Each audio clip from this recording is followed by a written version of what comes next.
celebrating phenomenal women all across Kentucky who make no apologies for their perspective or the impact that they're making in the community. Today we're celebrating Dr. Angelique Everett. Angelique is a wife, a mom, an accomplished vocalist, and associate professor of voice at the University of Kentucky. Unapologetically Woman, Dr. Angelique Everett, that's you. Congratulations. Thank you. Thank you. I'm so honored.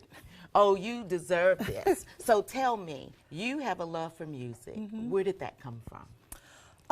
I started singing very early. No one thought I was very talented. So, but I just really enjoyed singing in the choir in elementary school, and I looked forward to it. It was my favorite subject in all of school, and every week I was like, when is music coming? When is music gonna happen? So I started loving to sing then. I always had a very strong voice, and when I got into middle school, I joined the choir again, and they had auditions for the school musical. And I said, I'm gonna audition, but I didn't get the part. So I didn't get the part, someone else got it, but that person got sick, and the teacher said, does anyone else know this? I was like, I know it, let me do it. And so I did it, and when we got to the performance, I started singing, and the audience just started chattering. And they were like, oh my God, she's a really nice voice. And my parents were like, are they talking about Angelique? She's just loud, her voice is just loud, And so that was really the first time, I think, that I got accolades for singing. And then when I got into high school, I had a very influential teacher at Male High School in Louisville named Mr. Larry Pittman. He's now deceased. But he saw something in me that I didn't see in myself. By that time, I was very quiet, introverted. I had gotten out of the choir. And so when he came to Male in my junior year, he came around recruiting people to get in the choir because he was trying to build up the ensemble. And so I said, okay, I'll get back in.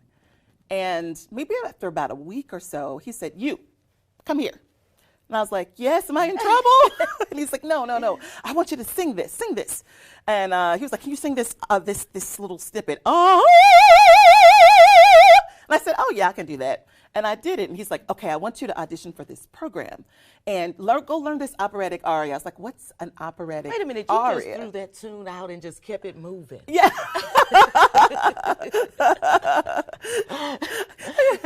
That was beautiful, I just have to say. You.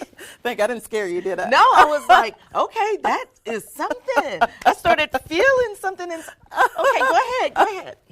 So anyway, he gave me my first operatic aria, which is like a solo that comes from an opera, okay? Which is like a classically staged production where you have drama and singing and costumes and dancing and all these things.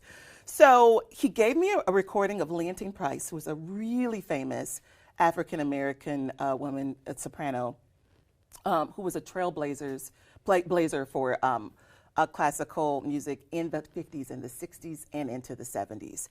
And from the moment that I heard her, I said, oh my God, I want to sing like this.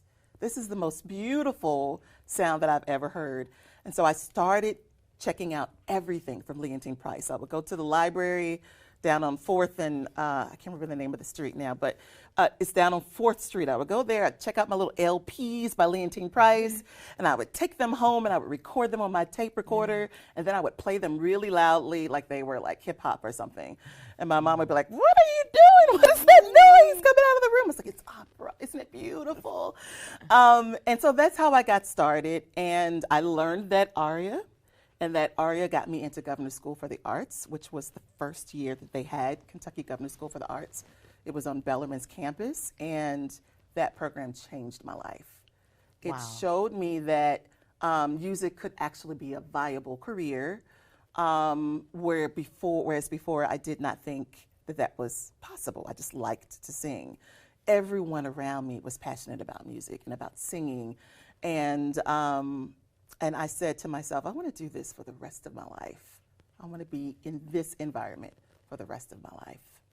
And you glow when you're talking about it. Your eyes light up. It is really a passion for you. Yes, yeah. I mean, I consider myself to be really privileged to be able to have a job that is my passion. And I don't know if I would be a happy person if I had to work a job that did not that I didn't feel passionate about or wasn't committed to. And I'd have a hard time going to work every day. So I'm thankful. Well, and it looks like you really enjoy it because you've performed all across the world. Tell us about that. Yeah, I've been to just about every place except for Asia. So I've been to South America, I've been to Europe, I've been to Africa. My first time I went to Ghana a couple of years ago, and I got a chance to sing a little bit while I was there. I hope to go back there. So in Europe, I've been to Germany, I've been to Austria, I've been to Poland, I've been to England, I've been to Spain, Portugal. So what were you doing over there? Singing. Just singing. Yeah, singing. Sometimes I would sing with there's a group that's based out of Lexington called the American Spiritual Ensemble that Dr. Everett McCorvey conducts, and I was one of the founding members of that. I was very young, like 25, didn't know what was going on. And so our very first trip was to Spain, and that was the first time I'd ever been abroad. And that was my first like stage experience as a part of an ensemble and as a soloist. And so once you get the taste of that bug, you just want to keep going back. Sometimes I've been invited back to sing with orchestras at different places, or at festivals and things like that. So you've had many different roles. Tell us about that. Yes. So as you mentioned, I've had an opportunity to do all types of operatic roles. One of my favorite roles that I've done has been Bess from the opera Porgy and Bess by Gershwin. And we did that here, actually, at the University of Kentucky Opera Theater. And it was such a phenomenal production, and she was such an amazing, riveting character to play on stage. Another one of my favorite characters was Susanna from the opera called Susanna by Carlisle Floyd. It was a pivotal moment for me. I was younger, in my 20s. It was my first operatic role. And it had a long-lasting impression on me. Just recently, I was able to do a production of Hansel and Gretel with Kentucky Opera in Louisville, where I played the mother. And it was the first time that I'd had an opportunity to do an operatic role in probably about 10 years. How did it feel? It was exciting. I mean, I felt like I learned a lot. I felt I was the oldest person there, although people didn't know that I wasn't their age. But it was phenomenal. The cast was amazing. The conductor was amazing. The staff and administrators of Kentucky Opera were amazing.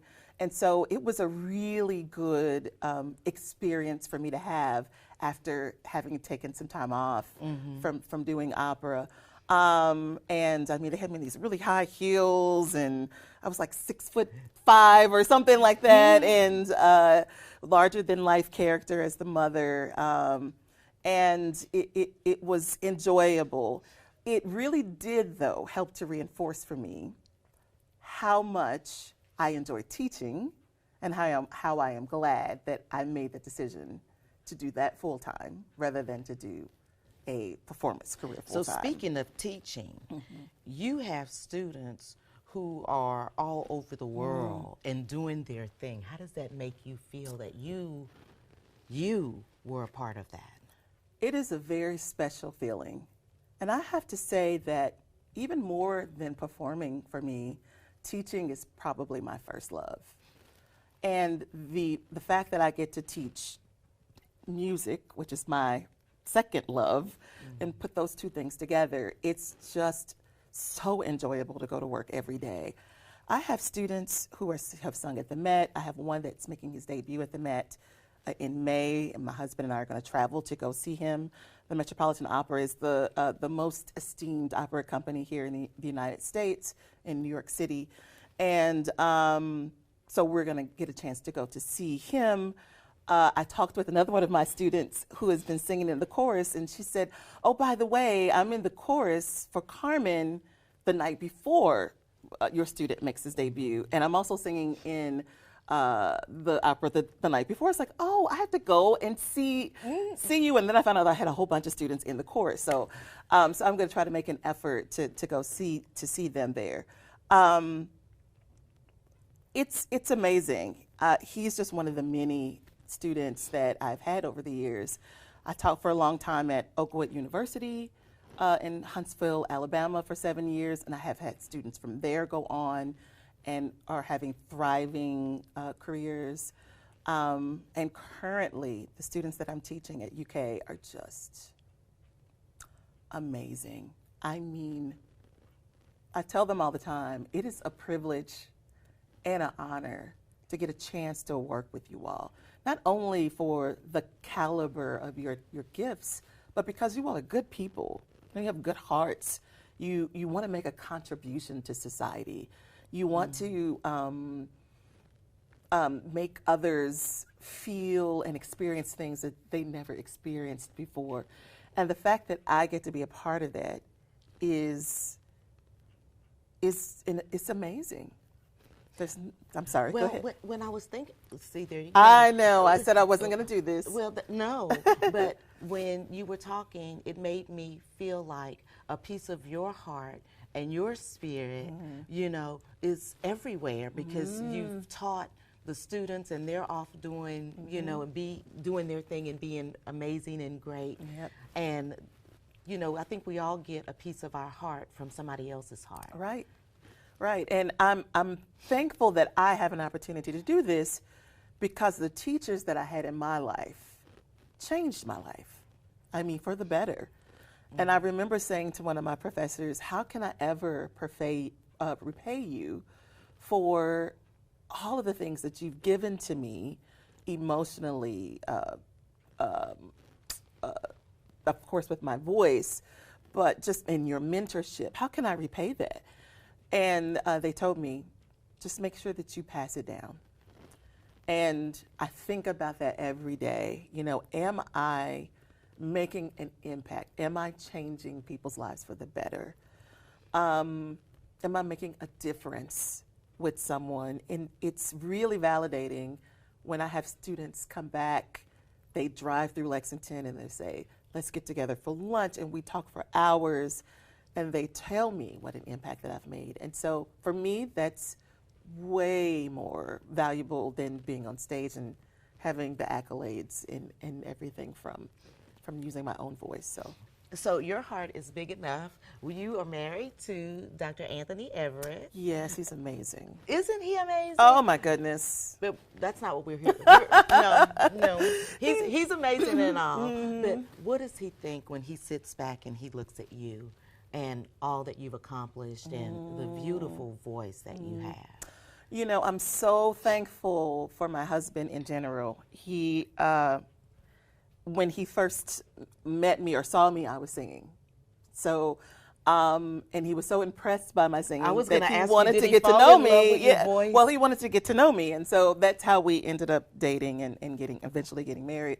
But from that point, he's just been so supportive of my singing, my teaching, so encouraging. He's the first person to stand up when I sing. He's the first, you know, he's always has flowers to bring me, no matter how small the performance or how big the performance. It's really just amazing to feel accepted, loved, and to know that someone has your back and wants what's best for you. And it's made me stronger. In fact, sometimes he sees things in me that I don't see in myself. He is way more ambitious in general than I am. I'm very laid back. I like to stay in my little comfort zone. I'm an introvert. And so, so he is always encouraging me to talk more about myself, to celebrate my achievements more, and to encourage me to step into the limelight a little bit more than I felt comfortable. So. Well, good.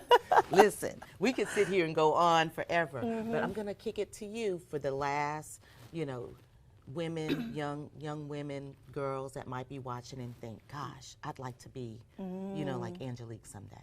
Wow. Well, I hope that they find a way to be themselves, and to find what their passion is, and to not let anyone steal that from them. Along the way, we all have naysayers who say, why do you want to do that? Well, that's dumb. How are you going to make that work? How are you going to make money doing that? And if you follow your heart and you do the work, you put you're disciplined, and you aim to discover as much as you can about whatever your passion is, and eventually, I believe that it will pay off. And that passion that drives you can be the impetus for a life well lived if you allow it to. And so I say to all young women, find out who you are, what you love, and get after it. That's it. But before we go, I also want to show everybody, just to give them a little bit of taste of that voice. Well, I'm going to try. This is a spiritual called Over My Head, I Hear Music. And I'll just do a little short snippet of it. Let's see.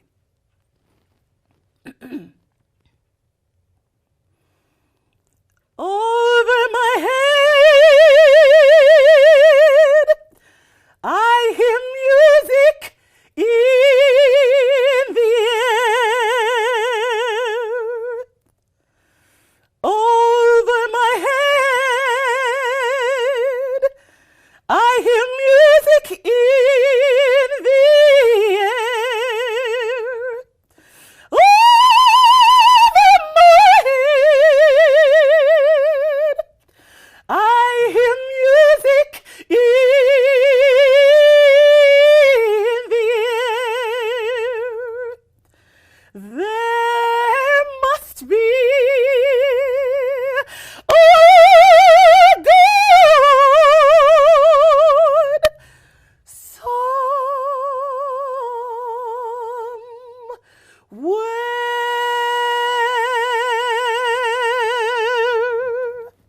Thank you so much. You're welcome. Wow, you all, we've never ended the show like that, but unapologetically, Dr. Angelique Everett. Continue to watch as we show you guys other amazing women that are out there in the community that are doing all kinds of different things. We'll talk to you all soon.